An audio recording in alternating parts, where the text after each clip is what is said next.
hoy vamos a comenzar una serie durante algunas semanas que hemos denominado Auténtico. Y esta serie vamos a trabajar durante algunas semanas cada capítulo del libro de Primera de Corintios. Es un libro fascinante, es un libro que nos lleva mucho a entender lo que Dios ha hecho en medio de la iglesia y lo que significa la iglesia en medio de nosotros.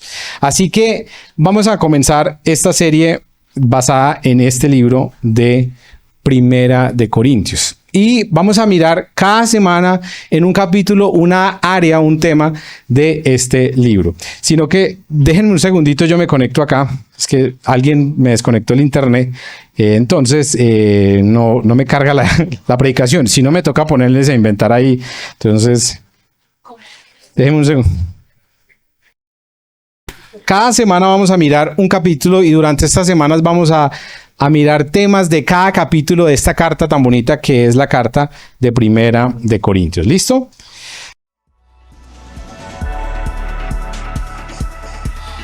Reunión Colombia. Amigos que se aman a Dios y su misión.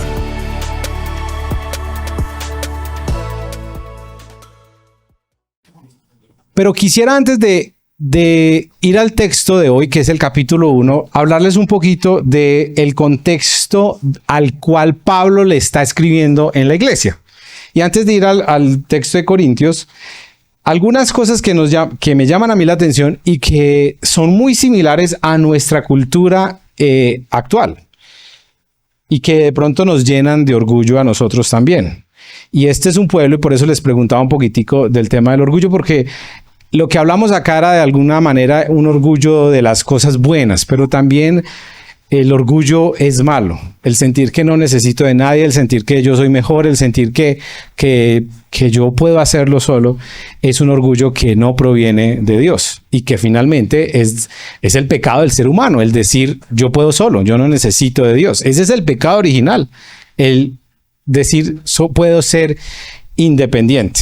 Pero quisiera que miráramos algunas cosas del contexto de este libro de Corintios para que cada semana ustedes entiendan a quién les está hablando Pablo, a qué personas, a qué comunidad le está hablando Pablo en este texto y en este libro de Corintios. Entonces, Pablo, cuando escribe Primera de Corintios esta carta, lleva más o menos unos 20 años ya de cristiano, de haberse convertido al cristianismo. Ustedes saben, Pablo era un estudioso, era fariseo, era de los que perseguían a la iglesia por estar predicando algo que no estaba en la ley de lo que ellos creían, ¿cierto? Entonces Pablo se convierte en el encuentro al camino a Damasco. Ustedes conocen la historia, que él se encuentra con Jesús y Jesús le dice: quiero que me conozcas a mí y que me sirvas. Y ahí comienza este peregrinaje de Pablo hacia ser discípulo de Jesús. Cuando Pablo escribe entonces Primera de Corintios, ya lleva más o menos unos 20 años desde ese suceso de Damasco. Y le escribe a una iglesia que existía en una ciudad que se llamaba Corinto. Y Corinto era más o menos como una metrópolis de ese momento. Era un lugar muy importante en lo que hoy podemos llamar Grecia, en ese sector. Entonces era un puerto en el Mediterráneo donde pues comerciaban, donde había dinero, donde había recursos, donde había riqueza, donde había conocimiento, donde había innovación, donde habían muchas cosas que hacían que fuera una ciudad muy llamativa para las personas. Más o menos imagínense hoy en día una ciudad como ¿cuál?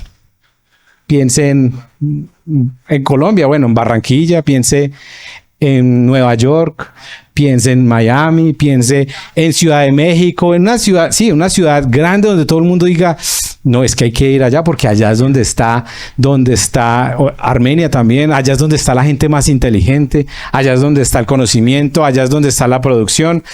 Entonces, ese era el pueblo a la ciudad al cual Pablo le estaba predicando. Una gente de ahí, de la gente de Corinto, era gente educada, gente próspera y gente, digámoslo así, como estilizada, ¿cierto? Tenían el conocimiento, ahí había un lugar donde llegaban muchas culturas, conocimiento, tenían todo el contexto griego, entonces filósofos, era algo muy interesante y esa ciudad tenía, digamos, esa vida tan estilizada. Pero además, en esta ciudad de Corintio estaba el templo de Afrodita. ¿Ustedes saben quién era Afrodita? ¿La diosa de qué? La diosa, y esto se convertía esto era un destino turístico, era como decir ahora ir, no sé, a conocer, sí, las murallas de Cartagena o a ir ¿a dónde más? Bueno, no, pero algo, al Coliseo Romano, algo, vamos a conocer eso porque para ellos era importante. Era un destino turístico el templo de Afrodita, y Afrodita entonces era la diosa del amor, de la belleza y de la fertilidad. Y entonces en Corintio, por ejemplo, la prostitución era algo sagrado. O sea, era parte del sistema, porque pues era ¿qué hacían en el templo de la diosa del amor y del sexo? Pues había la prostitución, de alguna manera era la patrona de las prostitutas. Y la prostitución entonces se convirtió ahí en este lugar en una práctica sagrada. Y Corintio entonces era una ciudad también donde la expresión sexual y donde cualquiera que fuera esa expresión sexual era parte de su cultura, porque ellos estaban influenciados por ese sistema. Entonces, miren esto, una ciudad con mucho conocimiento, con los filósofos del día, con todas, digamos, las culturas ahí que convergían, y luego viene también la diosa Afrodita con su templo ahí. Entonces, claro, toda la parte sexual también era importante en este lugar. Pero además, los corintios era una cultura del honor y la vergüenza. Y era una cultura donde el reconocimiento público era supremamente importante. Y yo quiero que mientras yo les voy contando esto no es solamente para que ustedes digan, qué bueno la historia, o Andrés, ¿cómo sabe esto? No, es para que miren las similitudes en nuestra cultura.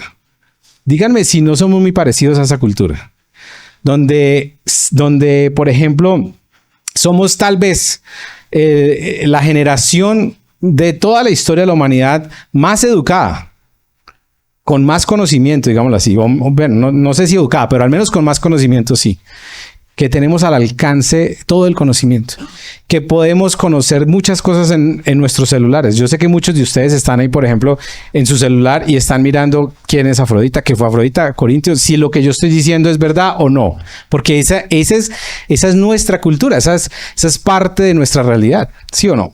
Entonces, y aparte de eso, una cultura de honor y vergüenza, en donde el reconocimiento público era supremamente importante, donde la persona tenía valor por sus reconocimientos y por sus logros personales. Entonces, Pablo le escribió a una iglesia y a una sociedad en Primera y Segunda de Corintios y a una cultura que amaba la jactancia, el sentirse orgullosos por lo que eran como cultura, por ese orgullo que ellos tenían, y era una cultura que le encantaba autopromocionarse y decir, mire, es que estos somos nosotros. Y yo les hago una pregunta, no quiere decir que seamos todos así, pero ¿qué es lo que hacemos cuando ponemos nuestros posts y nuestras cosas en las redes sociales muchas veces? En Instagram, en Facebook. Muchas veces lo que hacemos es ¿qué? Promocionarnos, ¿cierto? Esto es lo que somos, esta es la vida que yo tenga, esto es lo que tengo, esto es lo que vivo. Y de alguna manera, por eso somos una cultura que estamos mirando y, pero cómo vive, ¿cierto? Y pero cómo hace, es que no trabaja, ¿o qué? Se la pasa espaciando, pero ¿cómo así? ¿Y en qué trabaja? Sí, esa es parte de nuestra cultura. ¿Se parece a nosotros o no? Entonces miren estos 3 rasguitos nomás de esta cultura. Una cultura que le encantaba las nuevas ideas, las nuevas cosas, nuevo conocimiento, quién me está dando algo nuevo, experiencias nuevas. Que era una cultura hipersexual. Pues tenían la misma diosa ahí donde era normal la prostitución, por ejemplo. Y cualquier expresión sexual era permitida porque eso es parte de la cultura. ¿No vivimos en esa cultura nosotros también, sí o no? Lo que quiera, ¿cierto? Y una cultura que le encantaba el orgullo propio, la autopromoción, el decir es que este man es un duro, mire lo que hace, mire lo que estoy, mire dónde está, que fue a Dubái, que fue a esto, que cómo así. Y entonces uno cuando está, por ejemplo, por ahí en la Tebaida, uno dice, no, pero ¿cómo va a poner una foto por acá? Es que en el río La Vieja, no, qué vergüenza. Y esto es poniendo fotos por allá en el Mediterráneo. Mire que yo he hecho, yo pongo, por ejemplo, una vez puse una foto en un edificio alto y dije, desde la gobernación del Quindío, y pues se veía que no era la gobernación del Quindío. Y la gente decía, uy, pero Armenia como está bonito. Y yo por allá puse una foto por allá en Cartagena y dije, el Mediterráneo es hermoso. Uy, no, pero ese es, ¿cómo viaja? ¿Cómo hace? Pero ahí está la cultura a la cual le escribe Pablo. Y esa es la cultura de la iglesia de los Corintios. No porque eran cristianos, entonces ya son cristianos y dejaron de luchar o de vivir bajo esas bases de la sociedad en ese momento. Igual que nosotros. Seguían luchando con eso. Seguían luchando con esa profanación sexual en su cultura. Seguían luchando con el sentirse orgullosos de lo que eran de mi cultura. Por eso es que Pablo tiene que escribirles y les dice, mire, en el primer capítulo ustedes lo pueden leer y los animo a que cada semana de pronto lean, no, porque no lo vamos a leer acá por temas de tiempo, pero ustedes en la noche pueden leer el capítulo de lo que estamos predicando hoy. Por ejemplo, el capítulo 1. Vamos a tomar solo una porción del capítulo 1. Pero Pablo en el capítulo 1 les dice, es que algunos de ustedes dicen que su líder o son discípulos de Apolos, que era de la cultura, que parece, para mí, mi interpretación, era mucho mejor predicador que Pablo, era más estilizado tal vez, era pues griego como tal, él hablaba de pronto mejor, era más elocuente. Entonces unos dicen, no, ese Pablo habla muy maluco, a mí el líder mío es Apolos, y otros decían, no, el mío es Pablo. Entonces se generó una división en la iglesia increíble, porque ellos vivían sumergidos en ese contexto. Y en un ambiente así como la iglesia de Corinto, surgen dos bandos. Y lo mismo pasa, y lo hemos trabajado este año acá, surgen los religiosos, que son los que defienden la ceremonia y lo importante de la tradición y los ritos, y es que tiene que ser así, la religiosidad, y usted tiene que demostrar que es cristiano. Pero también surgen los libertinos, los que hacen ya lo que quieran. Y entonces el libertinaje se vuelve también otra parte para ellos. Y ellos permitían entonces ya los excesos del evangelio o contrarios al evangelio, aceptando prácticas que eran pecaminosas en medio de ellos. Entonces, miren lo que sucede en la iglesia de Corintios. En medio de todo eso surge un grupo que dice, tenemos que volver, tenemos que ser estrictos en la ley y cumplir todo. Y están los otros que dicen, no, pero ¿cómo así? Si es que el Señor ya nos salvó, entonces, pues, ¿y qué de malo tienen que tengamos sexo con cualquiera? ¿Y qué de malo tiene esto? Porque pues es parte de la cultura. Entonces, en esa tensión vivía la iglesia de Corintios. Entonces, Pablo escribe esta carta con el propósito de motivar a los creyentes de la iglesia ahí a buscar su pureza, la pureza y la santidad, que es algo que él empieza a trabajar mucho en la carta, y a animarlos a desarrollar su fe. Cómo ser cristiano, cómo ser discípulo de Jesús en medio de ese ambiente. Y cuando uno lee la historia y cuando uno lee esto, uno dice, estaban en un ambiente muy parecido al de nosotros. De pronto yo pensaría que de pronto era peor que para nosotros. Que era más, no sé, que era más complejo ser cristiano en un ambiente como tan complejo como el que ellos estaban viviendo. Ahora, eso puede ser debatible, porque cada generación dice, no, para nosotros es peor. Pero el caso es que estaban viviendo los mismos desafíos que nosotros. Entonces, teniendo en cuenta esto, vamos a desarrollar diferentes temáticas durante estas semanas. Y hoy vamos a comenzar con una que está en 1 Corintios capítulo 1, versículo 18 al 31.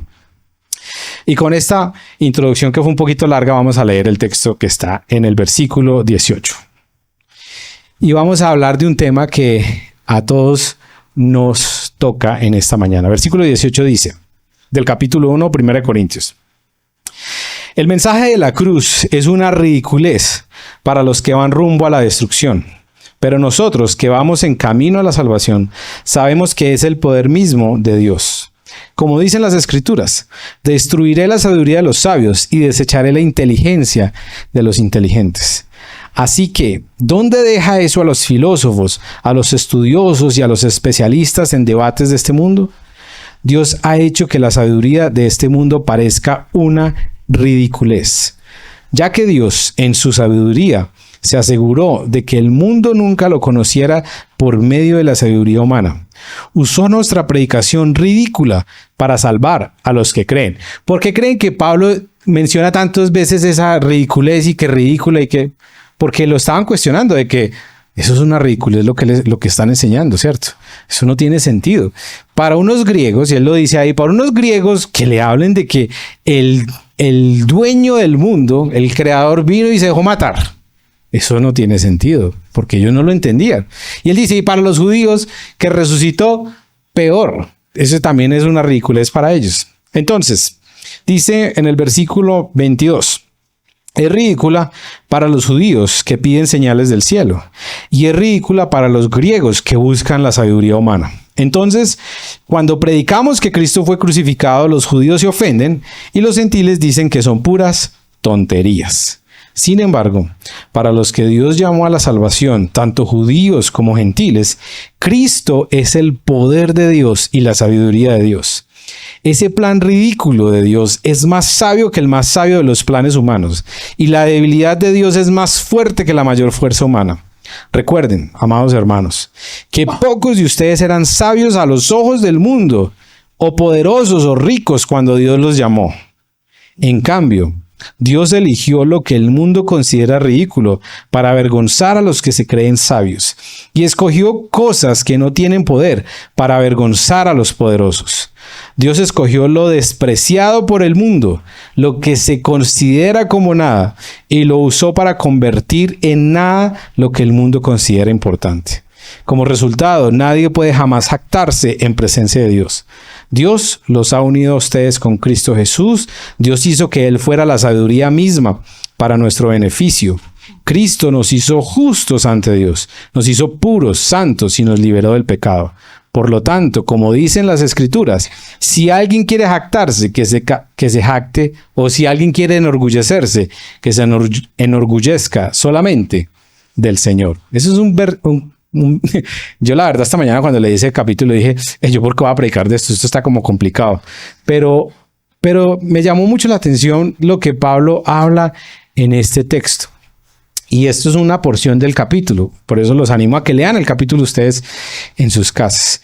Pero Pablo le está hablando a una iglesia en este momento llena de orgullo por su cultura, por su conocimiento, por sus raíces, por sus capacidades. La carta de Corintios es muy bonita porque Pablo empieza diciéndoles muchas cosas buenas, pero ustedes van a ver que Pablo después por allá se alborota y los regaña y les dice, pero ¿cómo es posible que ustedes permitan esto en la iglesia? Ustedes tienen los dones y el conocimiento y mucha expresión, o sea, muestran que son una iglesia que hacen 1000 cosas, pero ustedes están mal. Eso no tiene nada que ver con la vida cristiana profunda. Y por eso hemos llamado esta serie Auténticos, porque eso es lo que buscamos. Yo creo que una de las razones y de las cualidades de nosotros como cristianos debe ser la autenticidad, no la copia de otros, no querer ser como otros, sino ser como el Señor es. Y ser auténticos en eso. Entonces, Pablo le está escribiendo aquí a una iglesia que estaba llena de orgullo por su cultura, por su capacidad intelectual y porque eran prósperos. Era una iglesia próspera, era una cultura próspera, tenían todo. Y todos luchamos con esto, ¿o no? Todos luchamos con el orgullo. La historia de la humanidad es una historia de un hombre orgulloso. Porque lo que hicieron a Adán y Eva en el inicio fue simplemente decir, nosotros podemos caminar solos.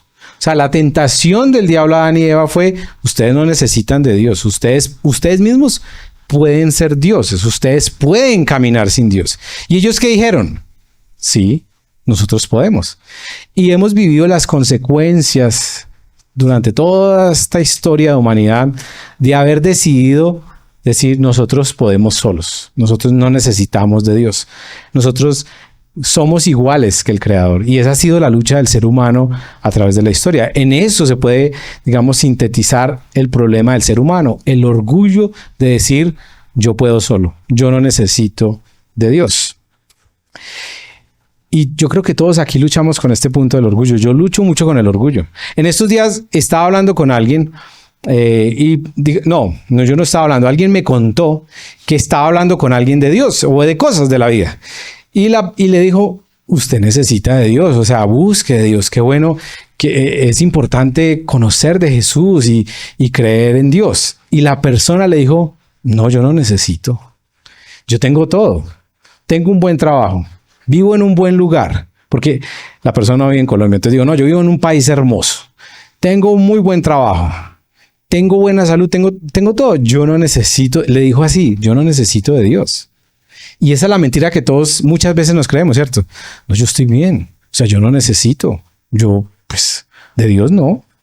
Y es el orgullo que está ahí guardado, está interno en el ser humano de yo puedo, yo soy capaz, yo manejo esto, yo sé cómo manejar esta situación. No, yo cuando digo paro. A mí nadie me tiene que decir porque yo controlo la situación. Todos vivimos de alguna manera este orgullo de una manera u otra de nuestras vidas. No necesito a Dios por ahora, muchos han dicho. La Biblia está llena de historias que nos hablan de esto. Una de esas que a mí me llama mucho la atención y la verdad, ¿cómo les digo? La historia de la Biblia es la historia de un Dios que escoge lo vil y menospreciado, lo pequeñito para hacer su obra. Y eso es lo que Pablo está diciendo acá. Dios hizo algo de maneras ilógicas que no son humanas. Pero hay muchas historias en la Biblia. Una de esas es la historia de Naamán. Ustedes conocen la historia de Naamán, ¿cierto? La historia de un gran general que tenía era general, su ropaje y todo, pero por dentro estaba lleno de ¿qué? De lepra.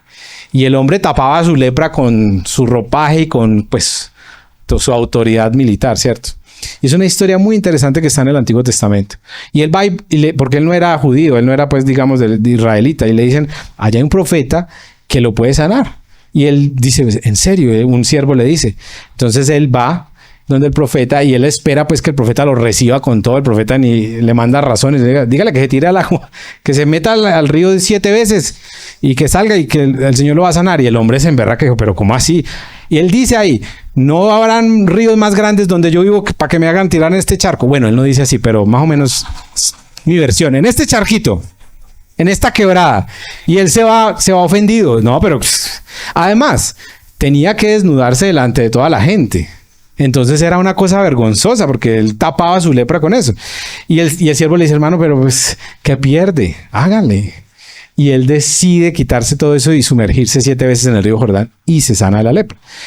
Dios no estaba trabajando el problema de su lepra, sino el problema de ¿qué?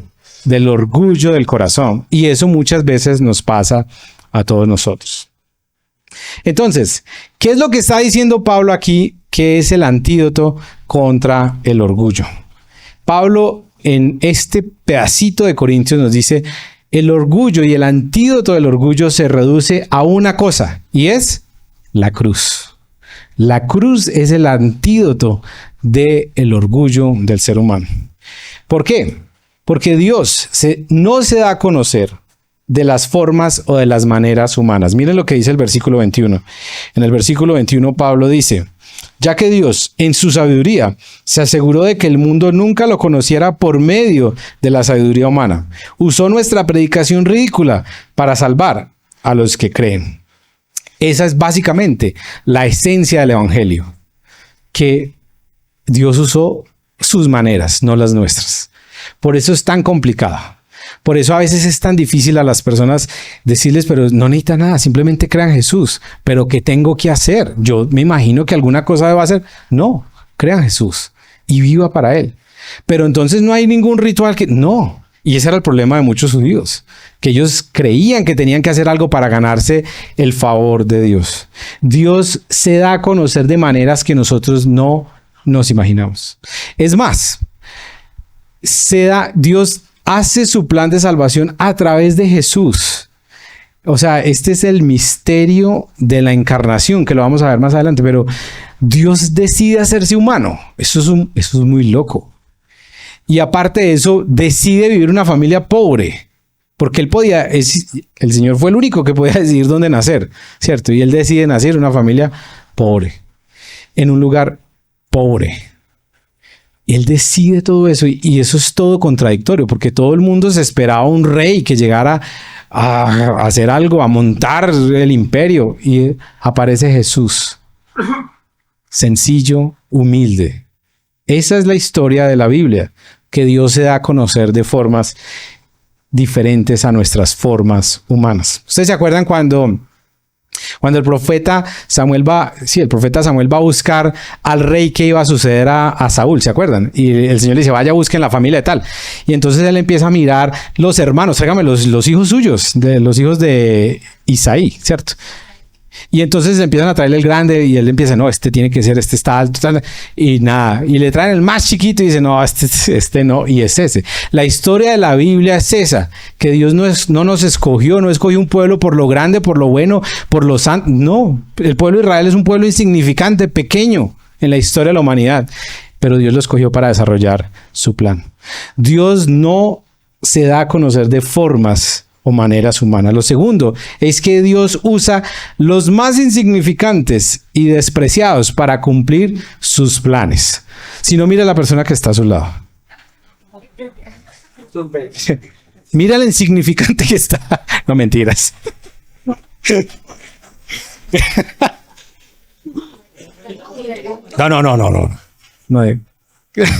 Bueno, mire si usted, no, más menos.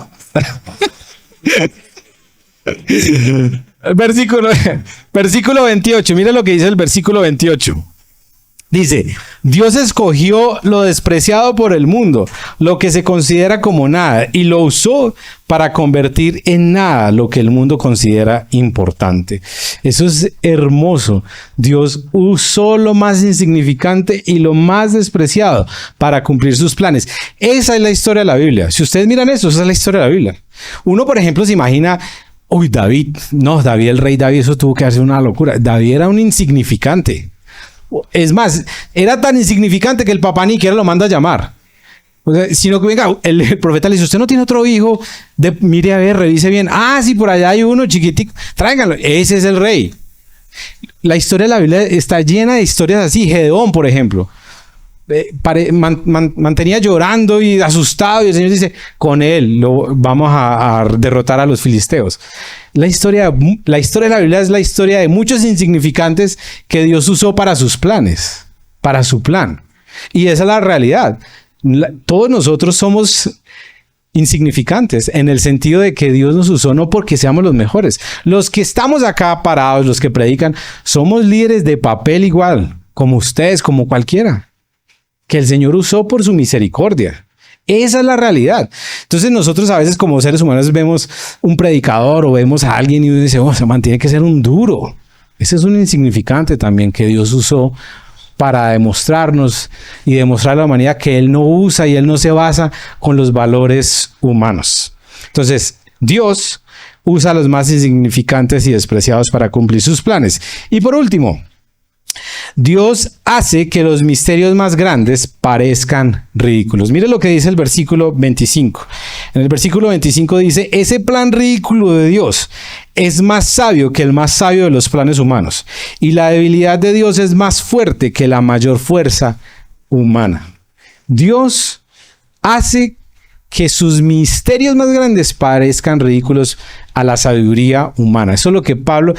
Ahora, piensen, Pablo le está escribiendo esto a una iglesia que se creía muy importante por su conocimiento, por sus capacidades. Ellos tuvieron la osadía, porque a mí sí, eso sí me parece una osadía, de decir Pablo no es muy bueno. Pablo no predica muy bueno. No la osadía de eso, porque yo no creo que Pablo era tan buen predicador. Por allá en Hechos él estaba predicando y dice que se durmió uno y se cayó y se murió. Entonces de pronto el man sí... De pronto sí aburría un poquitico Pablo porque era muy denso. Era complejo escuchar a Pablo. Pero el punto sí es que Pablo es el que articula el Nuevo Testamento.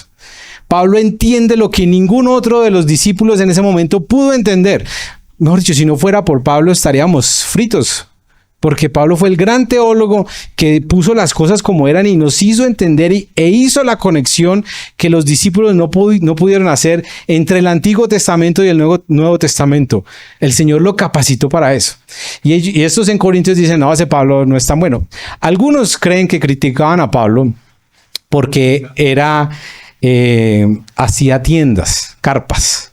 No era muy rico, porque no tenía muchas posesiones. Y en una cultura como los corintios, donde la gente pues era, ¿sí me entiende? Los trabajos acomodados, era gente intelectual, gente capaz. Y viene este judío y además de eso viene a darnos a contar unas cosas raras y hace tiendas. O sea, no, él no está a nuestro nivel. Muchos lo empezaron a cuestionar, algunos creen por eso. Pero esto es lo que hace Dios, que los misterios más grandes parezcan ridículos para todos nosotros. Y este es el misterio, por ejemplo, de la encarnación. Yo no sé si nosotros lo logramos entender y digamos, interiorizar como es, pero entender que Dios, el creador de los cielos y la tierra, se hizo humano. Eso es muy loco. Se hizo como usted y yo, de carne y hueso, que vivió las situaciones que nosotros vivimos, que si, imagínense esto, que el creador de los cielos y la tierra, si no es por María y José, se muere, chiquitico, porque ¿qué pasó con un bebé que no lo cuidan, que no lo amamantan, que no, se muere? Y él decidió depender de una niña y un hombre para poder sobrevivir en la tierra. ¿No les parece muy loco esto? Esos son los misterios. Por eso para los judíos era, pero no, espera, esto no tiene sentido. Y muchos de ellos todavía luchan con eso, porque es que, no, como que Dios se va a hacer como uno de nosotros. No, Dios está en otra esfera, nosotros estamos acá. Pero esa es la ridiculez de la cruz, si lo queremos decir así. De que Dios decidió hacerse como uno de nosotros. Y lo interesante de esto es por qué lo hace Dios así. ¿Por qué Dios no actúa de las maneras humanas, usando la sabiduría humana? ¿Por qué Dios usa los más insignificantes para cumplir sus planes? ¿Por qué Dios hace que los misterios más grandes parezcan ridículos para todos nosotros? La respuesta está en el versículo 30 y 31. Porque Pablo dice, Dios los ha unido a ustedes con Cristo Jesús.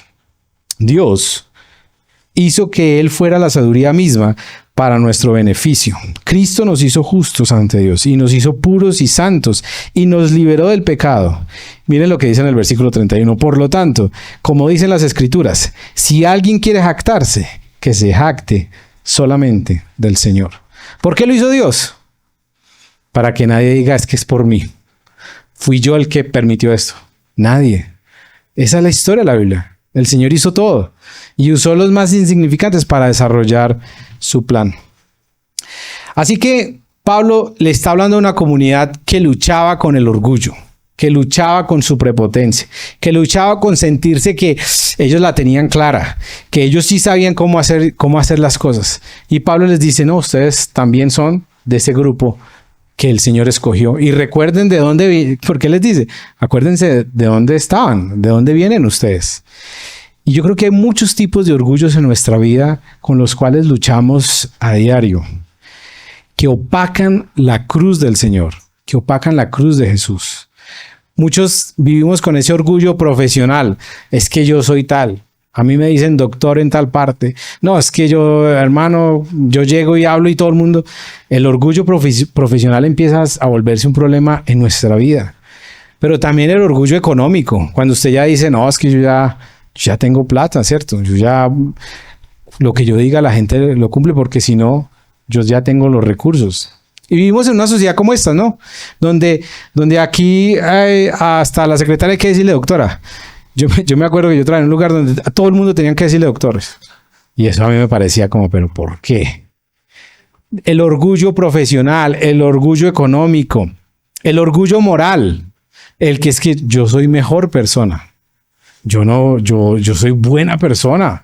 Yo no le hago daño a nadie. Yo soy hasta bueno, yo soy hasta santo, ¿cierto? Yo creo que no, yo soy bien. Y uno de los peores orgullos con los que luchamos todos nosotros es con el orgullo espiritual. Es que yo soy mejor cristiano. O sea, yo sí soy buen cristiano. Yo soy más santo. Yo soy mejor. Entonces, Pablo le escribe aquí a una iglesia y le recuerda lo siguiente, que la identidad de los cristianos ahí de su iglesia en Corinto, como pueblo de Dios, mostraba la insensatez y la injusticia de la importancia que algunos corintios le daban la fama y al poder. Y miren esto, Pablo les recuerda y les dice, el reino de Dios es un reino que invierte los valores, es un reino que no da lugar para el orgullo personal, porque aquí todos tenemos que decir, es por tu gracia, Señor. No es porque yo sea muy bueno, no es porque yo me merezca esto, es solo por tu gracia. Eso es lo que Pablo está diciendo acá. Ustedes como iglesia, recuerden que no es porque ustedes sean muy buenos, es simplemente por la gracia de Dios en sus vidas. Hay una frase con la que quiero terminar de un autor que se llama Brennan Manning y él dice en un librito, creo que este libro es El Evangelio de los Andrajosos, y él dice lo siguiente: la buena noticia es que podemos dejar de mentirnos. El dulce sonido de la sorprendente gracia nos salva de la necesidad del engaño propio. Nos preserva del hecho de negar que aunque Cristo triunfó, la batalla contra la lujuria, la codicia y el orgullo sigue desarrollándose dentro de nosotros. Como pecador redimido puedo reconocer que a menudo soy poco amoroso, ¿o no? Irritable, ¿o no? Iracundo y resentido hacia quienes más cerca están de mí. Cuando voy a la iglesia, puedo dejar mi impoluta vestidura en casa y admitir que he fallado. Dios no solo me ama tal como soy, sino que además me conoce como soy. A causa de esto no necesito cosméticos o maquillaje espiritual para estar agradable en su presencia. Puedo aceptar mi pobreza, mi falta de poder y mi necesidad. ¿No les parece muy bonito esto? Esta es la gracia del Evangelio, que el Señor nos conoce, y Él quiere cambiarnos, porque esto no es, bueno, yo me relajo y no, Él quiere transformarnos, pero no es nuestro orgullo, no son nuestras capacidades, no es lo que nosotros podemos hacer. Y por eso, porque este capítulo 1, que ustedes van a leer muy juiciosamente en sus casas, tiene muchos temas. Y este tema me pareció para mí, el más importante de este capítulo, el orgullo. Porque uno se va dando cuenta que poco a poco, a medida que uno va logrando cosas, a medida que uno va adquiriendo cosas, que va como avanzando en la vida, empieza como a subirse, ¿no les pasa? Como a sentir como que es que yo soy el duro, esto no pasa sin mí. Si yo no estoy, esto se va a acabar. Si sin mí esto no funciona. Y empieza uno a creerse todas esas mentiras y a decir, pero es que yo soy capaz. Y empieza uno poco a poco a decir, pues Dios de pronto no es tan importante. Y no necesito tanto de Dios. También uno ser tan fanático, pues que ir a la iglesia y todas esas cosas. No, Dios ya no es tan importante. Yo creo que todos luchamos de alguna u otra manera con el orgullo. Y el orgullo es ese problema con el cual todos aquí nos podemos identificar. Y hay historias e historias en la Biblia de personajes que el Señor los sacó de la nada. Por ejemplo, se me viene a la mente Saúl. Saúl también era otro por allá todo miedoso y escondido, y el Señor lo llama y le dice, lo voy a hacer rey. No, él le dice, no, pero Señor, en serio, no, pero yo soy el menor, no importa, usted va a ser el rey de Israel. Pero ¿qué pasa con Saúl? Al final, ¿cómo termina Saúl? Torcido completamente. ¿Por qué?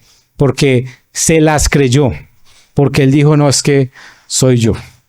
Y el Señor le recuerda y dice, no es usted, soy yo en usted. A mí me pasó algo muy parecido cuando estaba estudiando. Yo en algún momento, por milagros del Señor, terminé estudiando en otro país una maestría. Y yo me acuerdo que cuando estaba allá, yo dije, cuando estaba allá antes de irme, acá dije, yo soy un berraco. ¿Cómo me ganó esto? Es que inteligente, ¿cierto? ¿Qué capacidad? Bueno, yo dije, no, de aquí, que me detenga el cielo, porque esto va para arriba. Y yo llegué a ese lugar y me dio una depresión que yo no entendía qué me pasaba. Yo decía, pero yo no entiendo, nunca había tenido algo así. y me dio una tristeza y yo decía, ¿pero qué? Y yo me acuerdo que yo dije, me devuelvo. Yo no quiero seguir con esto, no me importa lo que la gente diga.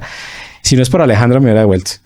Pero, ¿saben por qué me sirvió a mí entender eso? Y yo a veces digo, ¿pero por qué me pasó esto? Yo no entiendo por qué viví esa crisis como de fe, como de angustia, como de... Yo dije, esto es una bobada, ¿yo qué hice? ¿Yo por qué por acá? Y yo empecé a cuestionarme muchas cosas en mi vida.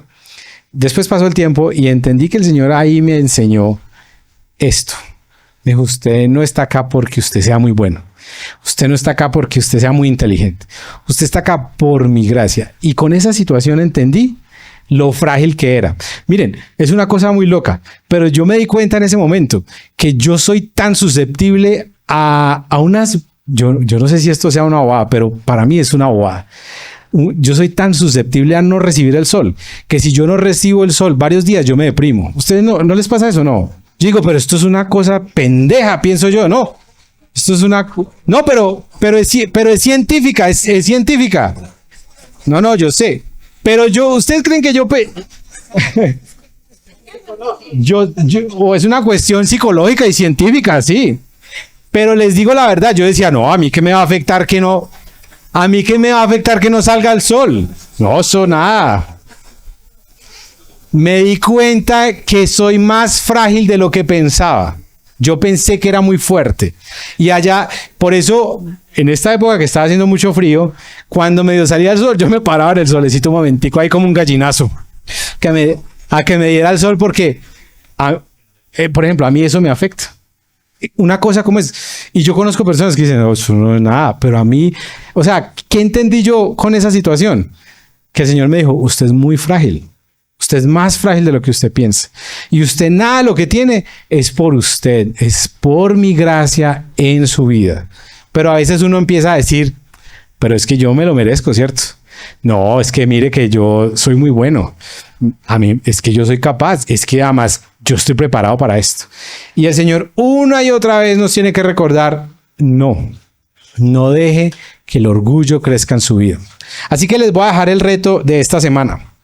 Y es lo siguiente, que usted se haga esta pregunta, durante esta semana. ¿De qué manera el orgullo está opacando la obra de la cruz en mi propia vida? Pregúntese esto esta semana en un tiempito de oración. ¿De qué manera el orgullo está opacando la obra de la cruz? El orgullo de decir, no, pero yo ¿cómo voy a hacer eso? El orgullo de decir, no, pero es que usted no sabe quién soy yo. ¿Sí o no? El orgullo de decir, pero es que aquí usted no sabe yo todo lo que me he preparado para esto. Eso creo que esta es, digamos, una línea central de lo que Pablo va a empezar a desarrollar en la carta de Corintios. Y a decir, ustedes no se crean tanto, porque ustedes no son tanto. Y si son algo, no es por ustedes, sino por el Señor. ¿Qué tal si nos ponemos de pie y terminamos orando?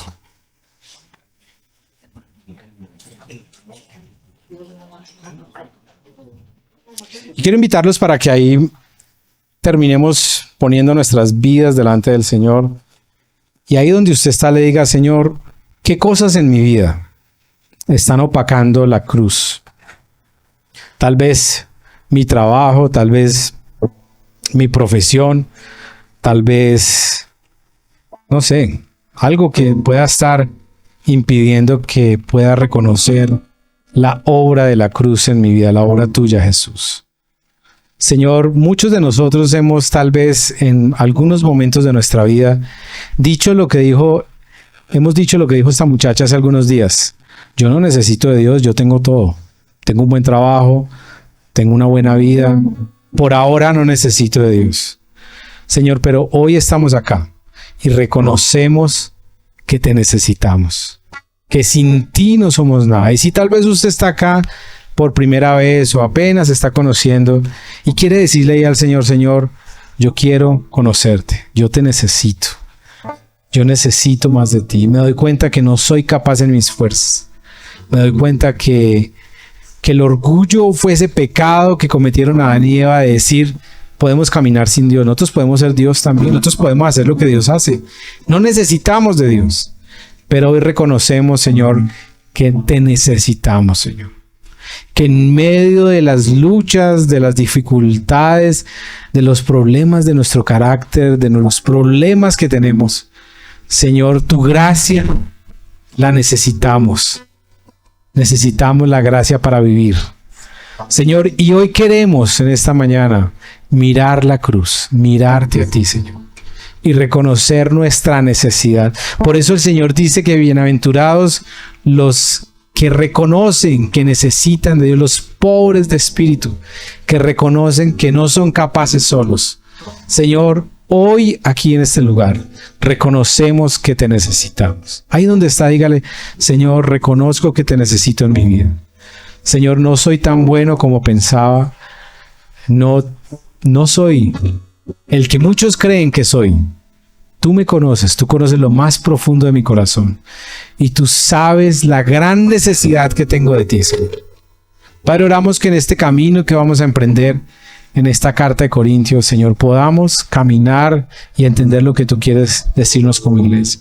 Y que podamos mirar la cruz, que podamos mirarte a ti, Señor.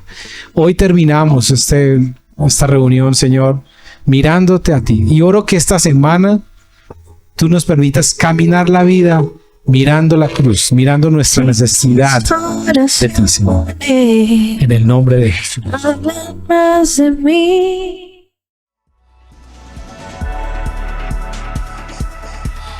Reunión Colombia. Amigos que se aman, aman a Dios y su misión.